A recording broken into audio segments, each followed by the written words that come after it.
बिस्मिल्लाहिर्रहमानिर्रहीम। अस्सलामुअलैकुम। मकतब टीवी देखने वालों को राव कमर रिजवान नई वीडियो में खुशामदीद कहता है। दोस्तों, ये हर किसी की ख्वाहिश होती है कि वो अमीर बन जाए, उसके पास मालो दौलत की फरावानी हो जाए और वो दौलत में खेलने वाला बन जाए। लेकिन दोस्तों, ये ख्वाहिश करने वाले ये नहीं जानते कि अमीर लोग जन्नत में बहुत देर से जाएंगे और गरीब उनसे बहुत पहले जन्नत में चले जाएंगे।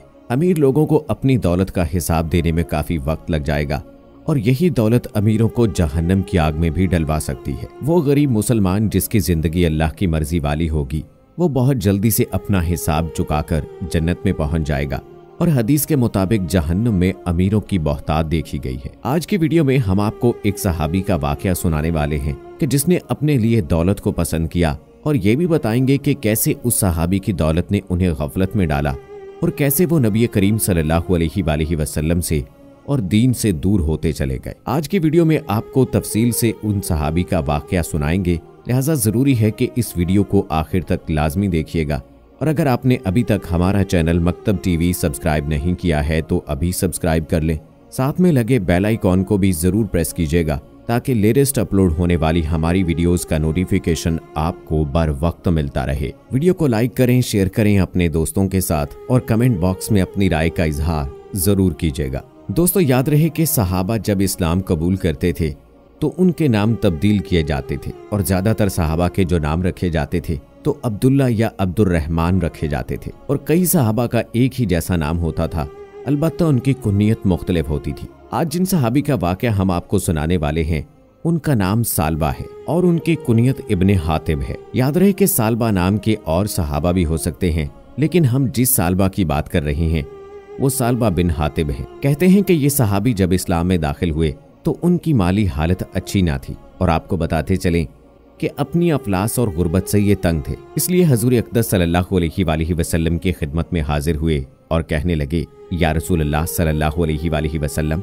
अल्लाह ताला से दुआ फरमा दीजिए कि वो मुझे मालो दौलत अता फरमाए। आप सल्लल्लाहु अलैहि वसल्लम ने दुआ ना फरमाई, बल्कि सालबा से ये फरमाया, तुम्हारा भला हो सालबा, वो थोड़ा माल जिसका तुम शुक्र अदा कर सको उस ज्यादा माल से बेहतर है जिसकी तुम में ताकत नहीं है। हजूर सल्लल्लाहु अलैहि वसल्लम का ये जवाब सुनकर सालबा चले तो गए, लेकिन आपको बताते चलें कि सालबा मुतमईन न थे। चंद दिनों के बाद सालबा फिर एक रोज आप सल्लल्लाहु अलैहि वसल्लम के पास हाजिर होकर बोले कि या रसूल अल्लाह सल्लल्लाहु अलैहि वसल्लम, दुआ फरमाइए कि अल्लाह ताला मुझे मालो दौलत से नवाज दे। आप सल्लल्लाहु अलैहि वसल्लम ने फरमाया, तेरा भला हो सालबा, क्या तुम उसे पसंद नहीं करते कि तुम खुदा के रसूल सल्लल्लाहु अलैहि वसल्लम की तरह हो जाओ? क्योंकि कसम है उस जात की जिसके कब्जे में मेरी जान है, अगर मैं अपने परवरदिगार से ये दरख्वास्त करूं कि ये पहाड़ मेरे वास्ते सोने और चांदी के हो जाएं, तो ऐसा हो जाए, मगर मैं दौलत को पसंद नहीं करता। मगर सालबा इस बात पर बाजिद थे कि हजूर सल्लल्लाहु अलैहि वसल्लम उसके लिए दुआ फरमाएं। लिहाजा सालबा ने फिर अर्ज किया,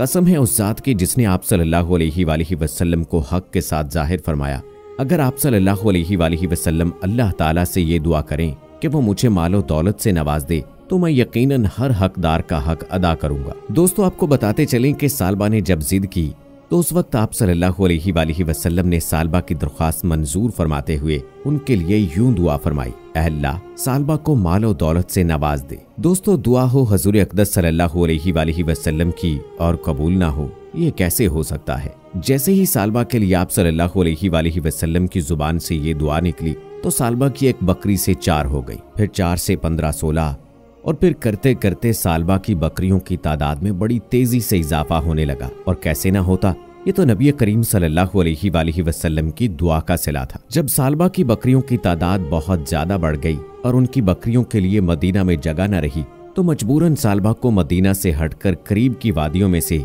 एक वादी में फरोख्त होना पड़ा। बकरियों की तादाद बढ़ने की वजह से सालबा की दौलत में तेजी से इजाफा होने लगा और जब बकरियों की तादाद में इजाफा हुआ तो उनकी वजह से वो सिर्फ जोहर और असर की नमाज ही मदीना में जमात से पढ़ते और बाकी नमाजों में जमात छोड़ने पर मजबूर हो गए। वो हजूर सल्लल्लाहु अलैहि वसल्लम की मजलिस में भी बहुत कमाने लगे और अपनी दौलत और अपनी बकरियों में मशगूल रहने लगे। और दोस्तों, सिलसिला यहीं पर नहीं रुकता, बल्कि बढ़ते बढ़ते उनकी बकरियों में इतना इजाफा हो गया कि अब वो अपनी मसरूफियत की वजह से सिर्फ जुमे की नमाज जमात से पढ़ते, बाकी नमाजों के लिए उन्होंने जमात में शिरकत छोड़ दी। जुमे के लिए वो रसूलुल्लाह सल्लल्लाहु अलैहि वसल्लम के पास हाजिर हो जाते और अफसोस तो ये था कि मशगूलियत बढ़ते बढ़ते एक वक्त आया कि उन्होंने जुमा पढ़ना भी छोड़ दिया, यानी घर पर ज़ोहर की नमाज पढ़ लेते और हज़रत सल्लल्लाहु अलैहि वसल्लम की ज़ियारत और आप सल्लल्लाहु अलैहि वसल्लम के पास हाजिरी से भी महरूम हो गए। दोस्तों, इसीलिए तो कहा कि दुनिया जब आती है तो इंसान को गाफिल कर देती है, इंसान को दीन से दूर कर देती है, और जब इंसान दीन से दूर हो जाता है तो दुनिया उसके दिल में बैठ जाती है और अल्लाह की मोहब्बत और अल्लाह के रसूल सल्लल्लाहु अलैहि वसल्लम की मोहब्बत उसके दिल से कम हो जाती है। और ऐसा ही सालबा के साथ हुआ कि उनकी बकरियों और दौलत ने उनको रसूल अल्लाह सल्लल्लाहु अलैहि वसल्लम की सोहबत से और फिर मस्जिद नबी सल्लल्लाहु अलैहि वसल्लम की नमाजों से दूर कर दिया। और आपको बताते चलें कि बात यहीं पर खत्म नहीं होती।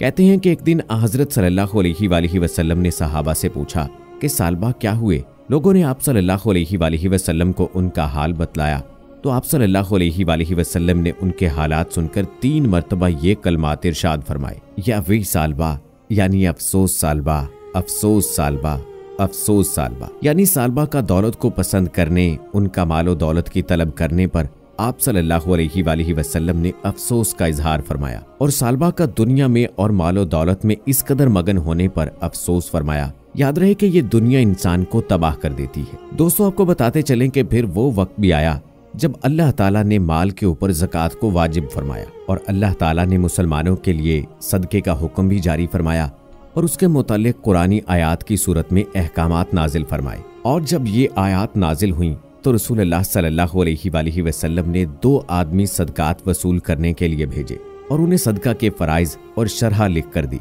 उन दोनों को रवाना करते हुए आप सल्लल्लाहु अलैहि वसल्लम ने उन्हें ये खसूसी हिदायत भी दी कि सालबा के पास भी जाना। ये दोनों वहां से रवाना होकर सालबा के पास पहुंचे तो उनसे सदकात की अदायगी का मुतालबा किया और उन्हें हज़रत सल्लल्लाहु अलैहि वसल्लम की तहरीर पढ़वाई। सालबा ने कहा, अब तो आगे चले जाओ और दूसरों से फारिग होकर मेरे पास फिर आ जाना। वो दोनों वहां से आगे बढ़ गए।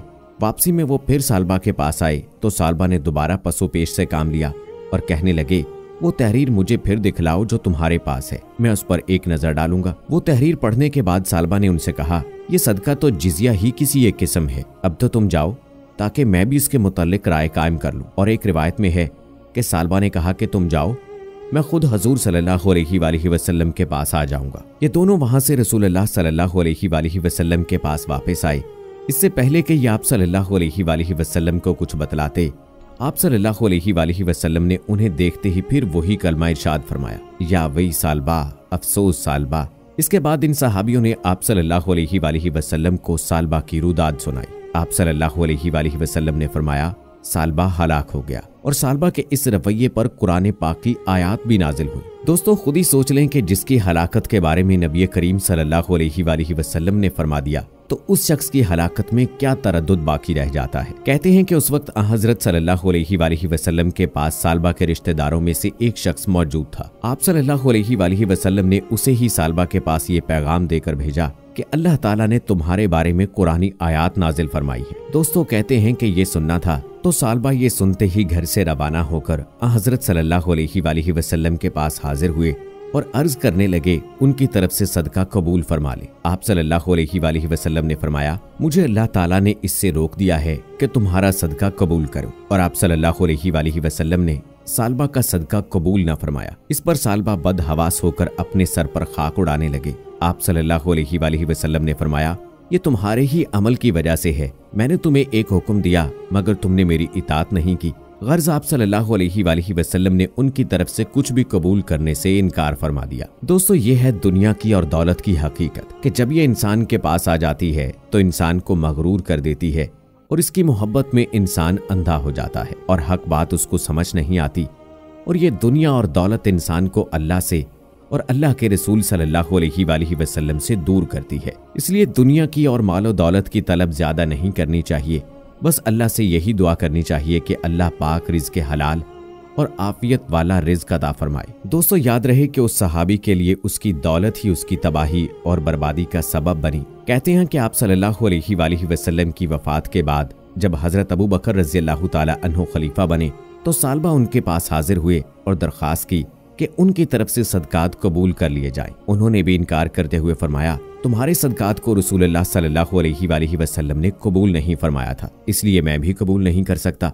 इसके बाद सालबा ने खिलाफत फारूकी में हजरत उमर रज़ियल्लाहु ताला अन्हो से और खिलाफत उस्मानी में हजरत उस्मान रज़ियल्लाहु ताला अन्हो से भी यही दरख्वास्त की, मगर हर एक ने उनकी दरख्वास्त रद्द कर दी। यहाँ तक कि हजरत उस्मान गनी रज़ियल्लाहु ताला अन्हो के खिलाफत के ज़माने में ही सालबा इब्ने हातिम का इंतकाल हो गया। दोस्तों, इस वाक़े में हर मुसलमान के लिए सबक है कि मालो दौलत के साथ दिल नहीं लगाना चाहिए और इसकी तलब भी नहीं करनी चाहिए, क्योंकि ना तो अल्लाह ताला ने दुनिया को कभी रहमत की निगाह से देखा है और ना ही अल्लाह के रसूल सल्लल्लाहु अलैहि वसल्लम ने दुनिया से कभी मोहब्बत की है। इस सबक आमूज वीडियो को अपने दोस्तों के साथ भी जरूर शेयर कीजिएगा। मुझे अगली वीडियो तक इजाजत दीजिए।